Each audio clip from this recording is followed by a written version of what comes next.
We Work for Health is a coalition here in North Carolina of folks who are working to raise the profile of the life sciences contributions to our state's economy and to the health of our people. You know, all across North Carolina, across the country, across the world, life science companies are in the business of finding cures for disease, for developing tools to improve quality of life. Diabetes, stroke, cancer, hundreds and hundreds of diseases and health conditions are in the crosshairs of our R&D efforts every day. But the life science industry and the life science community generally is more than just an approach to creating better quality of life. It's an economic development engine as well. The best news is that the North Carolina life sciences community is continuing to grow. Every year, North Carolina's biotechnology organization compiles a list of deals that get done in North Carolina. We talk about anything that brings money into the state. So that's capital investment, that's equity investments, that's licensing payments, that's research grants. And last year, in 2008, we counted $1.1 billion worth of new money coming into North Carolina as a consequence of those types of activities. And even with our world economy in a tailspin, that was only about 10% down from 2007. So that gives you a sense of how well North Carolina is doing in the life science sector.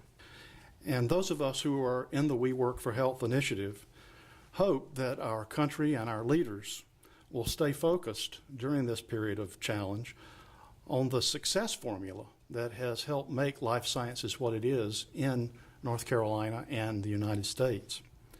In part, that formula is things like the investments that I just told you about. But also, it's about policy decisions. It's about what do we do about follow-on biologics? What do we do about patents? What do we do about healthcare reform? And those are tough questions.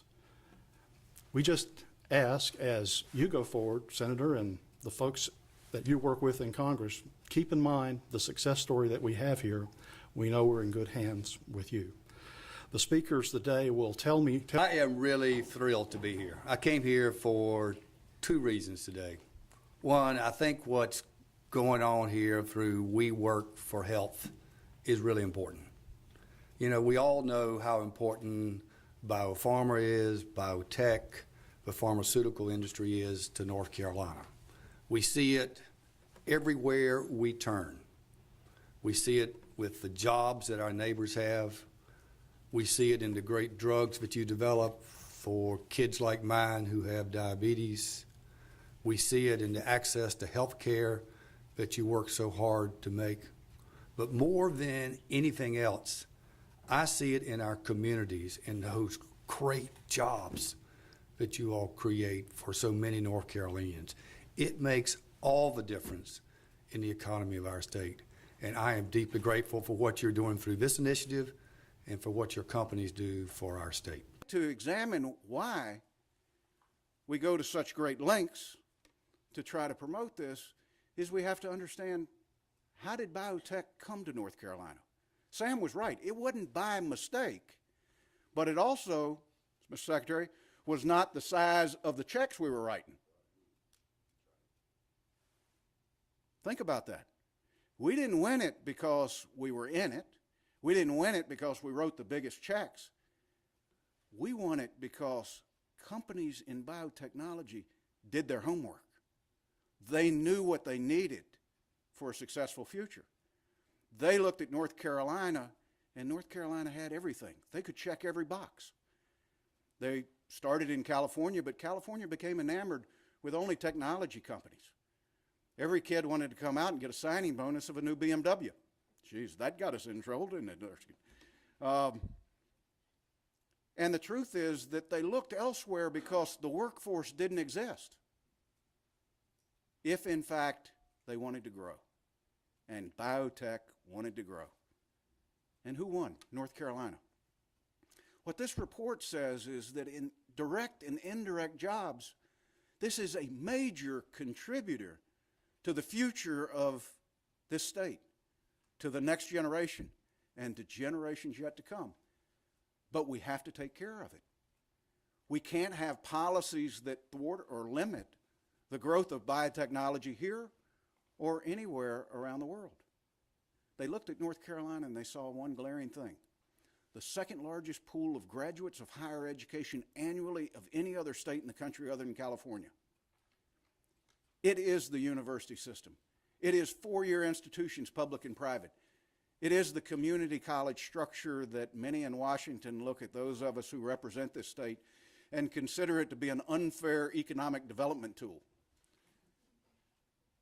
50-some institutions that can pre-train, retrain a workforce, as well as fill in what they missed in K through 12. Incredible flexibility to change on a dime and to offer a community another economic development tool that they can take to the table and use in conjunction with the state to bring people in. It's no wonder that biotechnology found a home in North Carolina, because we had everything they wanted and more. Healthcare reform. Well, we're going to decide in the next 9 months, I believe.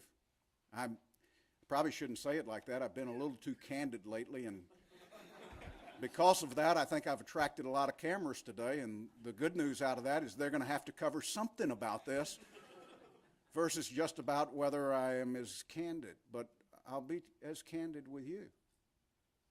You can choose for the federal government to grow in their participation in the private health care, and you will completely eliminate the incentive for innovation. That's irregardless of whether it's biotechnology or whether it's pharma or whether it's medical devices. If you eliminate the ability for companies to be incentivized to innovate, you will drive innovation somewhere else. And somebody will seize on that opportunity. The likelihood is it will not be in the United States, if in fact we go that course. I think it's safe to say that we have to continue to recruit talent. When you looked at healthcare in North Carolina, you realized just healthcare in general, before the biotechnology, before the pharma growth, was the #1 employer in the state. Maybe it all didn't exist in the 5th District then, but it was the engine of North Carolina at the time. So it made a tremendous amount of sense, but as I got involved in it, what I realized was pick any disease category in the system, and we had the #1, #2, or #3 top specialist here in North Carolina. That because of the academic institutions that we've got, because of the companies that we've got, because of the investment we make, we attract the best from research and academia right here. How many times have you heard that story about healthcare in North Carolina? Go to see this person at Chapel Hill. Go to see this person at Wake Forest. Go have the procedure done by Dr. Chetwood at East Carolina University. Go to Duke and see this person. It happens to everybody in some way, shape, or form. If it's not a relative, it's a friend. If it's not a friend, it's a business association. They end up in the North Carolina system because across the country, we truly do stretch to new levels to provide health care for the American people. We've got to make sure that the federal government is in a position to continue to invest in research. In large measure, that will be decided by, one, how well and how targetedly we reform health care, but also, #2, how good a stewards we are of how we spend taxpayer money. I don't need to tell you that at this point in time, as you borrow money to alleviate pressure points, whether it's biotechnology, whether it's NIH funding, whether it's higher education access, all of that competes with those dollars that go to interest payments that receive no partnership with the federal government. I am convinced that we've got to make sure that research investment is predictable, and more importantly, that North Carolina gets more than its share of that money. I think that the rules have to be clear. The rules have to be predictable. We have a tendency in this country to think if that happens for 12 months, well, that's a good thing. Not when you get to biotechnology, not when you deal with pharma, not when you deal with medical devices and with healthcare. Predictability has to be decades long. If not, a company can't understand under patent law how they get their return on investment, how they pay off their capital partners, how at some point over the patent life they begin to return dollars to shareholders. Without the ability to do that, you lose the financing to innovate. And I will suggest to you that the rules and the incentives to innovate are absolutely essential to the growth of this industry in North Carolina. The decisions we make in Washington, the decisions we make in Raleigh, the decisions we make at the university system, the decisions we make within the biotech companies will determine the type of future my children, your grandchildren have. We're blessed in this state because we've got leadership that understands where we need to go. But more importantly, leadership that understands how to keep our talent at home.